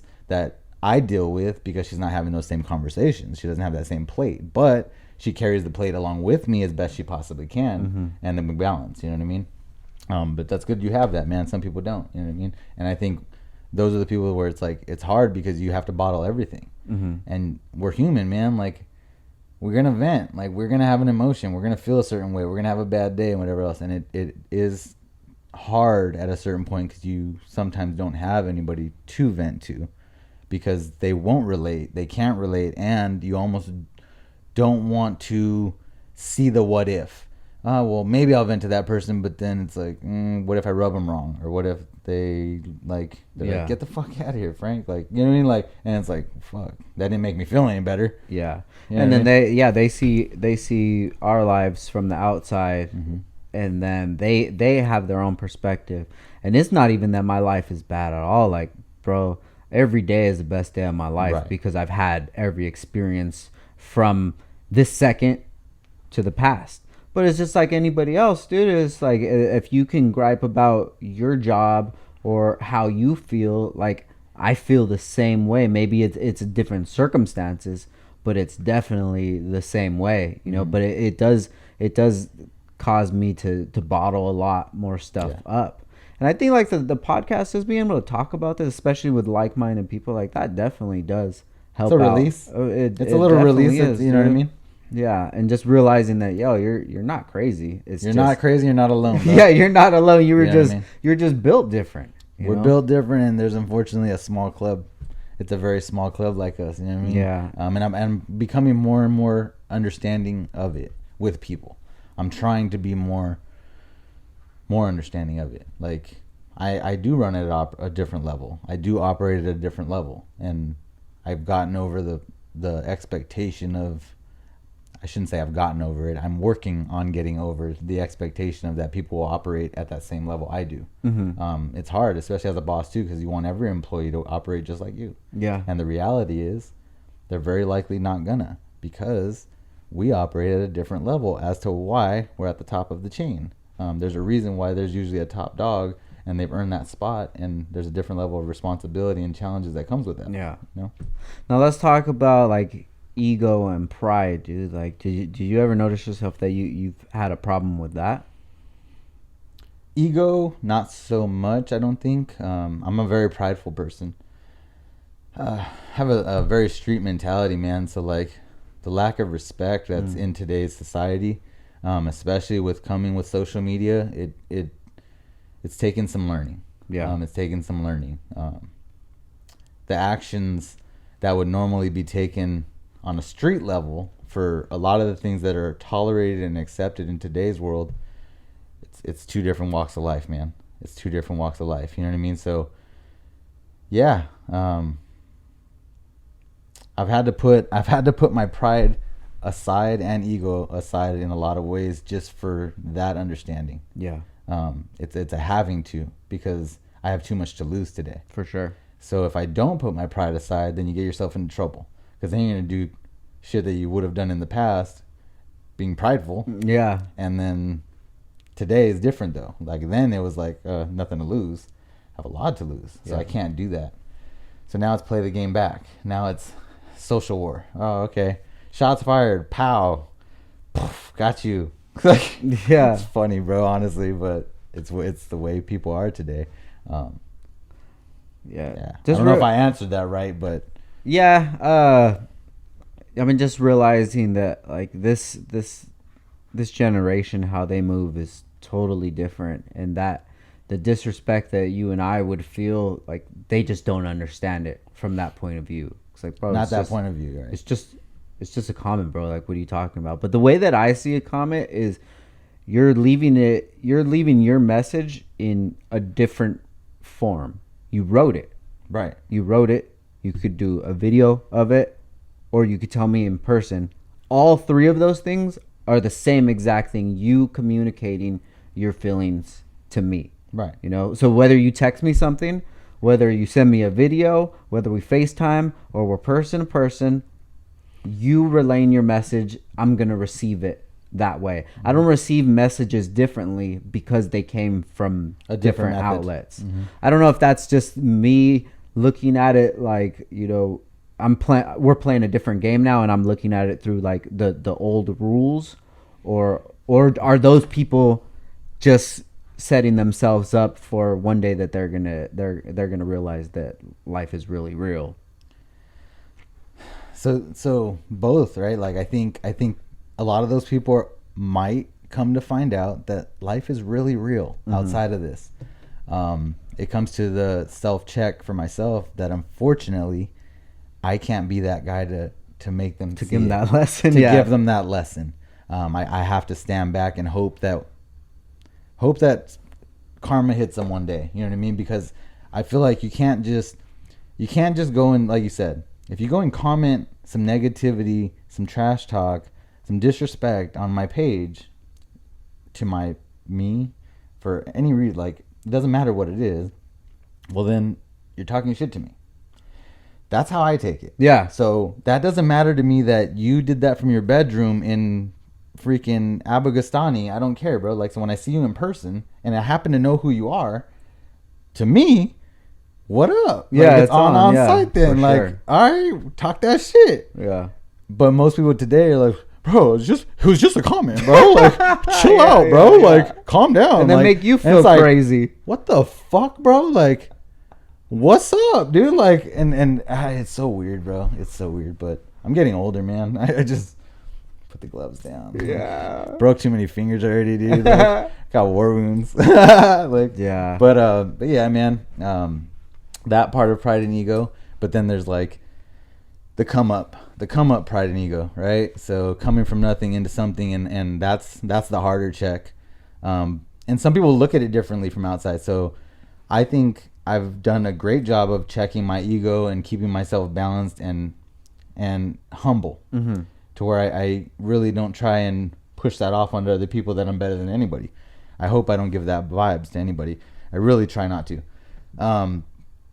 But it's like, it's hard sometimes because you do appreciate, it's like it's a happy balance, man. Like, how do you say, like let's just say on a post, right?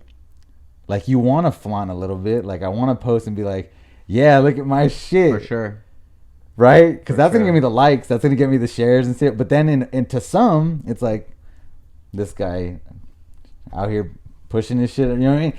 So it's like this, well, especially when we talk about social, because like it's still the same message. Whether I said it out of my mouth or I posted it in text, who's the boss now? Yeah. Or I don't know. I'm just, you know what I'm saying? Like with my cars or my fleet or something. It's like that, as much as it's me being proud of what I've accomplished and built, and I want to share that post and whatever else, that might make one guy feel like shit. Yeah. I don't know. But you know what I mean? That's where like, it's that balance of like pride and ego, bro. Like, how do we check ourselves, keep us a fine balance of it, and have an understanding of everybody's take on it too. Like, I think it's a big responsibility as we start becoming somebody, as you start leveling up, and now people are paying attention. Now people are watching my podcast. Now people are wanting to know my story. I have a responsibility now. Yeah. It's like, oh crap. Like even recently, like me and my family talked, like my wife is like, oh, like might want to stop cussing in your videos. And I'm like, I didn't think about it. I was like, I have a lot of kids watching my videos. My kids watch my videos too. Like, and yeah, I cuss at home or whatever else, but like now I'm on the screen. Like now I'm getting views. Now I have 4,000 plus subscribers. Now the video got 16,000 likes. Or it's like, oh, there's people watching now. So like before, when I'd be smoking a joint on my video and I didn't think nothing of it, like we said, oh, we could blaze here on the podcast. And I'm like, I had to think about it because I'm like, I would have, but now I'm trying to like, it's like what I talked about where I deleted the video. Yeah. I privated the video with, you know, the energy with DDE, and it's like my little steps that I'm trying to grow. Yeah. I'm trying to grow myself. I'm trying to pride check myself. I'm trying to ego check myself, and like I need to do better. Yeah. Like, okay, bro, like yes, you can do it. Yes, it doesn't matter. Yes, the business is doing great, and who cares about the kid that's watching? But nah, dude, I can't think like that. Got you. I have to think about the kid that's watching. I have to think about the people that are getting motivated and inspired by me and the things I'm saying and how I'm doing it and how I'm acting, how I'm treating people, how I'm responding to the negativity, because I'm either going to teach them the right way or I'm going to teach them the wrong way. Because either way, they're learning from me because they're watching. So I want to make sure that I'm doing my part to at least pay attention, learn from my bad things that I'm doing, and do better the next time. So that's another way. As I'm growing and building, I'm constantly trying to relate to my audience, trying to relate to the people around me. I'm trying to understand so that way I don't fall into la la land. It happens, bro. Like I see it around me a lot. I see a lot of the people that I roll around some of these higher end places, they're in cloud 9. It's like, you're not in the real world. Or do you act like that all the time, or that's what you don't know too, you know what I mean? And it's like, I don't want to be that. I want to be, I'm just always me. I'm always the same guy. Like, yes, I own a business. Yes, I have a nice collection. But when you meet me, I'm dressed like this, and you probably wouldn't really know. I don't know, maybe, I don't know. So you just like watch yourself, how you represent yourself and how you come off? Yeah. Yeah. I feel you. It doesn't go away, man. Like, especially with social media, with the internet, with video, it's like you're either going to leave your mark on the world as like a respectful, respected person, or you're going to be whoever it is that you want to give to the world. And that's going to stick with you. And it is what it is, bro. Like, there's a lot of people making a lot of money for a lot of different reasons, but what are you going to do when that money goes away, or if it goes away? Like, that stamp is with you. Like, you are now that to the world, because that many videos or whatever, it's hard to recover from that. Yeah. You know what I mean? It's a very rare thing to be a bunk gang, where you went from one flip of wow to you actually somehow did a transition into this, you know, godly type figure and motivating figure that your fans went with you. Yeah. Very rare. Yeah. Very rare. So I just don't want to tarnish my name, man. Your name is everything in life. You know what I mean? It's with my business. It's like, if I didn't hold true to my word and my values and who I am as a man and as a person and as a partner to my customers, why would they trust in me to buy again? Yeah. It's the same with life. Like, why would my viewer want to come watch again? Why would anybody want to go buy a book when I release one? Why would anybody give a shit about my story if I'm just full of shit, dude? I'm talking in the wind. I'm a scumbag. I treat people like crap. That only lasts for so long. Yeah. That fame, that's that 10-second window. I'm trying to build a foundation for life. For sure, bro. I feel you, man. It's crazy, dude. I just saw something on YouTube of one YouTuber down talking on another one, and I know both of the guys, and I'm just like, bro, why'd you have to do that, dude? Like, you're doing so good. You're in your own lane. You're doing amazing, dude. Like, why did you have to do that? Because all that does is just show people that have known you for a long time that, like, you haven't learned as much as you made it seem that you have. And that's how I feel about myself. Like, if I get tricked out of my situation, or I start acting some sort of way online, or, you know, talking shit to somebody or putting someone on blast, like, the people that have seen me grow from that person to where I am now, they're going to be like, it's the same fucking dude. It's the same dude. He's He's just been able to manage it and talk a certain different way and kind of cover it up, but it's just like the same person. And I'm not, dude. My personal growth is like everything to me, dude. It's not a joke. It's like it's not a person that I'm portraying or whatever. Like, I'm really going through this shit, and it's hard, dude. It's hard to be able to realize that, yo, you're the reason for whatever mistakes happen. Like, it's you. And even if it wasn't you who made that situation happen, you were the one that dealt with it in that way. You know, so you have to deal with, maybe some people look at you in that certain sort of way, and they still hold you to that level. But it's on you to kind of break out of that and to change and to be the person that you want to be, and, you know, motivate people. And, dude, I love everything that you're saying, man. I feel the same way, dude. Like, thanks, man. I never had that when I was young, dude. Right. And I want to be that person for people who don't have that from the same city I'm from, you know. Hopefully I get to see them around one day, and it becomes more to them than just like, oh, some guy online. No, this is a local dude, and he did this, and he was able to get out of the same situation that I'm in right now. But then, yeah, you got to hold yourself to different levels. And I felt the same way that you're thinking, like, maybe about cussing. Like, damn, maybe I should stop cussing, you know, dial it back a little bit, figure out how to explain what I'm trying to say without cussing. And it's just it's work that it takes every single day, dude. Bro, I cuss a lot, and it is so much work, and sometimes, like, my son, he's like, Dad, why do you say like so much? Why do you? And I'm like, I don't know, man. I wasn't taught. I didn't go to college. I didn't, you know what I mean, learn from the best schools, and I'm not the most educated person, like, you know what I mean. I passed. I graduated 11th grade from continuation. I tried a semester of Cypress College, and I dropped out because it just wasn't for me, and here we are. Yeah. And I feel like I have a lot of growth, but I want to always be genuine to myself too. Like, I want, as I'm continuing to grow and motivate and inspire others, I want them to be able to look at me as a normal guy. You know what I mean? I'm not a figure out there, bro. Like, Yeah. you meet me, like, I'm the same guy. I'm gonna shake your hand. I'm gonna give you a dap. I'm gonna acknowledge you. I'm gonna listen to you for a quick minute, until, you know, carry on or whatever. But I feel like so many forget. You know what I mean? So that's, yeah, I get it, dude. Even in that YouTube world, that's that hard balance. Like, you know, I want to be representative of this kind of person, but like I smoke. This is what I do. Right. You know, I do this every day. And like, I'll never lie about it. You know what I Yeah. mean? Like, when people ask, like, it's like, oh yeah, I do this or I did that. Have you done that? Yeah. Like, I'm not one to, like, bullshit anybody. But yeah, there's certain things that I'm not gonna throw out there all the time, and you know what I mean. You might catch me, like, burning one or whatever else. Like, a lot of my fans are like, oh, you burn? Because I'll be at a meet, and yeah, I'm burning at the meet, man. Like, I'm one of the rare guys that's out walking around all the cars, and you're smelling weed, bro. It's me. It's probably me. But I don't show it too much on my videos. You know what I mean? It just is what it is. Again, I want to be able to be the best of myself for everyone, including myself. You know what I mean? But at the same time, keep true to myself. I'm me. It is what it is. I mean, it's how I run. It's I'm a businessman. I'm good with zeros and dollars, and I can sell my ass off, and I'm good at what I do. You know what I mean? But as far as, I feel like it hasn't held me back. My vocabulary, none of that stuff's really held me back in my business sense. For sure. It has. I think it will hold me back in certain things I do want to pursue. Like I really do. I tried to launch something, Mindflip TV, in the beginning of this venture, prior to Visionary Foreign and Exotics channel, and it's still up, and there's like 50 videos.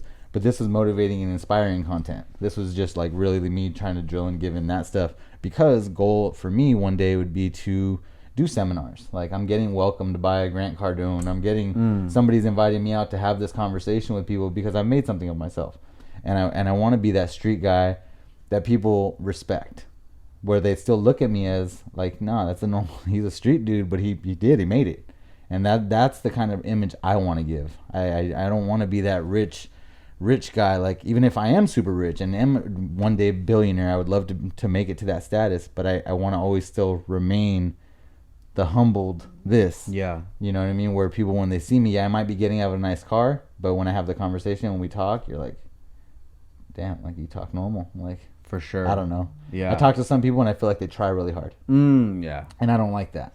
I feel that. Yeah, you're using all the right words. Like, you're talking very intelligently, but I can tell you're trying, and it doesn't feel genuine. Yeah. It doesn't feel like, it feels like you're putting so much effort into that conversation just for you to get those words out in the right way. And it's like, I'd rather cuss a little and and say and I don't know, it's just me. Yeah. You know what I mean? Like, I don't know. I feel you. You know? Now, do you ever have people that maybe old friends or something like that, people that you talk to, and then when you talk to them, all they want to do is talk about like money and things like that because they feel like that's the only way that they could relate to you, or they want to like compare or something like that?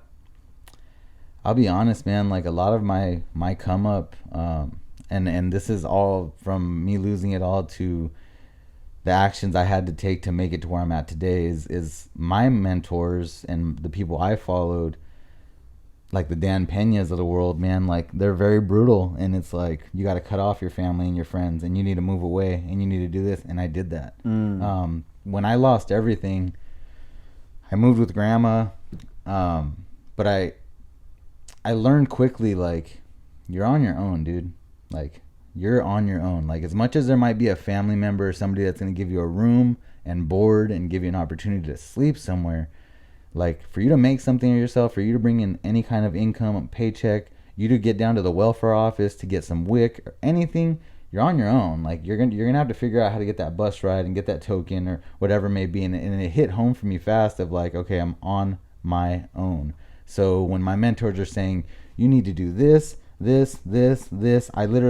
can open my notepad right now, and there's a list of things that, like, these are your things you do. You know what I mean? Like, before you go to bed at night, you repeat this little paragraph, and it's stuff like, I will be a better dad, I will be a better person, I will be a better friend, I will be a better boss to my employees, I will make this much more money this year, I will achieve this. It's a lot of will things, a lot of can do's, and then you go to bed, and it resonates with you. Well, part of that was, as soon as you possibly can, you need to move away. So we did. I'm from La Mirada, Norwalk area. Always stayed around the area. Even when I moved, like, Buena Park I was in the area. Like, I was always around there. I decided, we're gone. Lake Elsinore. Okay. I went to Lake Elsinore, bro. Like, the boondock sticks. And I was like, I'm going to focus in on my sales. I'm going to focus in on this family. We're going to build this house up. We're going to do a buy and flip, or we're going to keep this for ourselves, build a pool, whatever it may be.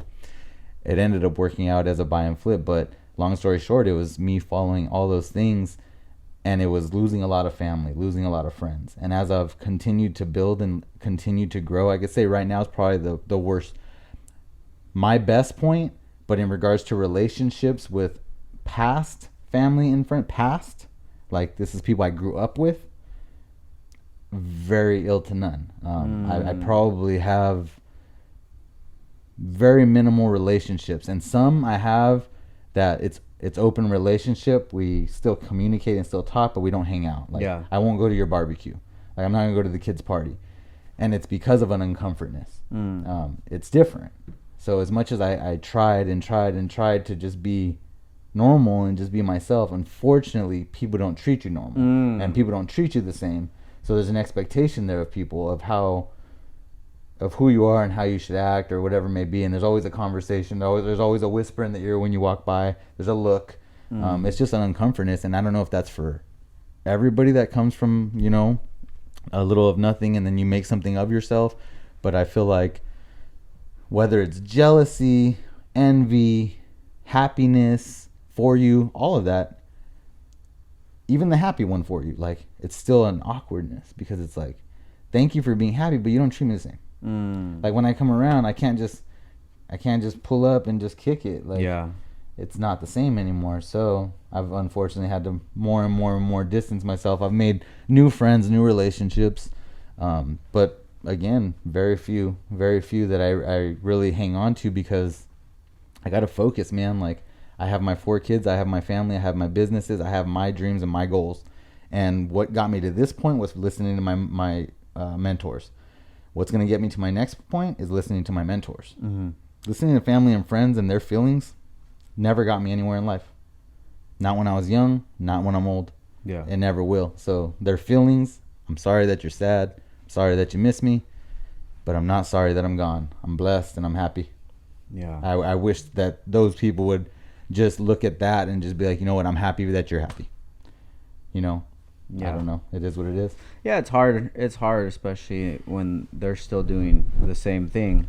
And then maybe at some point in life, they were higher than you. You know, you looked up to them or what have you, you know, and then fast forward, they're still doing the same thing and you're not. And for sure, they're going to feel a certain way. I had that happen. You know, I've cut off a lot of people in my life. And it could rather be like, I told you, yo, I don't fuck with you no more. Or I just don't call you anymore. But the way that I see it, dude, is what, just like you said, you're on your own, bro. Like there was times where I was on my own and nobody was worried about me. That's it. No one gave a shit where I was. You know, then I had a couple moments, bro, where when things hit rock bottom for me, and I reached out to a couple people, and I'll never forget it, dude. Like I'll never forget, because one, I'm not one to ask. But to be told no in that type of a situation, it's you don't forget it, and those are the things that are eye openers where it's like, all right, because that was the first time in my life where like I was really down and out, like I was fucked, and like I needed a hand, and I look at it today and I'm like, everything happened for a reason, and I don't hold a grudge to it, but you'll never forget it. Yeah. So it's one of those like, okay, now I know I can't count on anybody, like whether it was uncles or best friends or, you know, someone you've known your entire life. In my personal situation, I was not able to count on anybody except for my grandparents that gave me a place to stay, fed me, allowed me to bounce back. Indebted to them for my entire life, my grandparents. You know what I mean? But others, I don't know, man. Yeah. I don't know. And I think if it happened to me again, I'd be in the same situation. If I lost everything today, a lot of the people that are around, I don't think would be around. Mm-hmm. Yeah. That's just an opinion. You know what I mean? I don't know. Nah, I feel the same way, dude. Like, if I didn't have all this stuff, would people be hitting me up? You know, most people don't hit me up unless they need something. Right. Which is cool, you know. Like, I don't look at it from, like, a bad point sometimes, because when people need something, it's like... Like you said, it is what it is. I don't take it for a bad thing. It is what it is. I've accepted it. I'm good with it. But what came with that was the distance. What came with that was, and yeah, by all means, you need a favor or something. It's something I can help with. Yeah, that's usually when somebody will reach, right? But not on just, hey, what up, Frank? Yeah, how you doing, bro? Like, what's cracking? Like less than a handful, bro. Right. You know, but it's just, and it is what it is, bro. You're busy. Oh, I didn't hit you up. You're always busy, dude. I'm like, all right, that's cool. don't worry about it. You know. Yep. It's all good. It's a lonely road, but like worth it. It was lonely before, you know. Which one you want to take, bro? Yeah, I'll take this lonely road. It was lonely when I didn't have shit, dude. But now nailed it. See, good shit, Frank. You nailed it, bro. Like, you know what I mean? Like when I didn't have shit. All right. So my situation, right? So like I was a hustler, bro. So like I'm driving a dope whip. We're doing jerseys. We're rolling to clubs, bro. Like I'm doing it, bro. We're going to Vegas young. We're doing TJ trips. I have money. I have street money. And it's funny to look at that today. That's no money. Yeah. In comparison to real money. But at that time, it was everything, bro. Like, we're going everywhere. I'm going to the casino every night, bro. We're doing it, bro. And, like, you have a lot of people around you, right? And this is just how it always is, bro. Like, and then you lose everything. Birds are chirping, bro. The phone calls are ill and nil. Mm-hmm. And it's like, oh. So then you start making something of yourself. Right? Start making people around again. You're getting invited to the birthday parties again. Yeah. Everybody wants you to come around again. It's like, that shit's funny. Yeah. And I can't forget. I can't forget it. And then, as you still, personally, I would still try to, like, all right, like, I'm going to show up and pull up. Like, come support, bring the gift, try and talk. The conversations are different. Yeah. The conversations are different. A little phony, a little forced. Sometimes it feels like, or the questions you're asking me, I don't feel like having this conversation with you. Like, it's irrelevant. Yeah. Like you said, the money talk, or, you know, how are you doing? Like, you know how I'm doing. Like, I've seen your post. How are you doing? Yeah. But I can't say that because then I'm rude. Yeah. Yeah. So it's like, you know what I mean? It's weird, bro. It is what it is. I feel you, dude. But that it kind of makes me. It's a little bit of freedom too, because like, yo, I don't owe you nothing, dog. When I was down, like, you weren't around. So when I'm up, like, I don't have to report to anybody but my immediate family. That's it. And that's it. My 2 kids and my wife. That's it. Everybody else, I love it. You know, I'll see you when I see you. If you need something and I can help you out, I got you. But like, that's as far as it goes, really. Like, I don't have free time. I have time where I can make time for some things, but what are we going to talk about? Are we going to talk about some real shit? Right. What do we, like, if we're not going to be building in some sort of way, and it doesn't even have to be business talk or whatever, just something enlightening, dude. Like, you talk to people and all they want to talk about is negativity or woe is me. Or other people.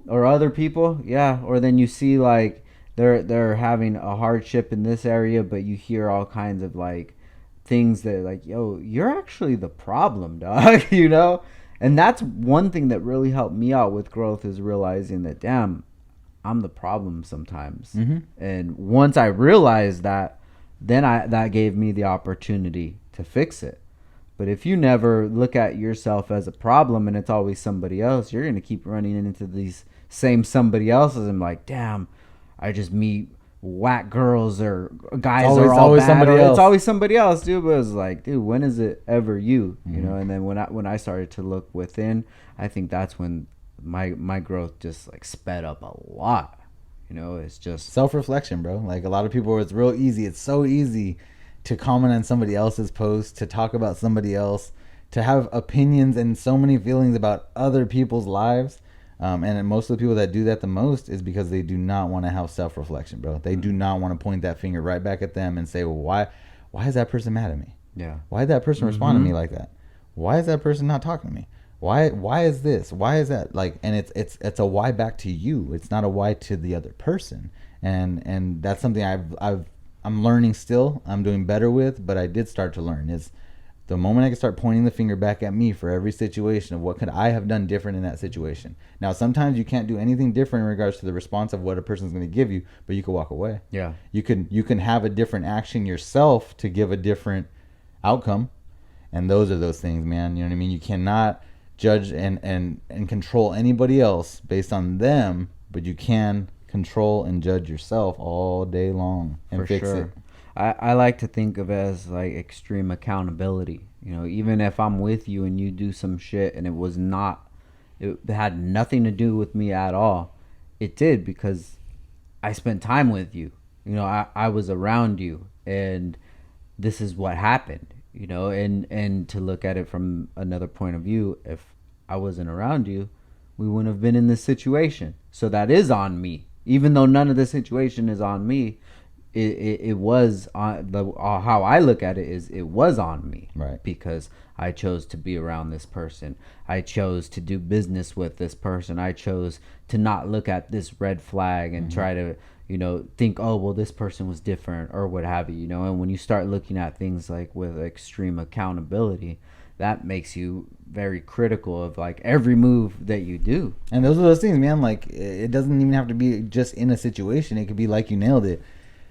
You're taking action in regards to who you're surrounding yourself off the gate to prevent an outcome. You know that's a red flag. Mm-hmm. You know hanging out with that person is not a good idea.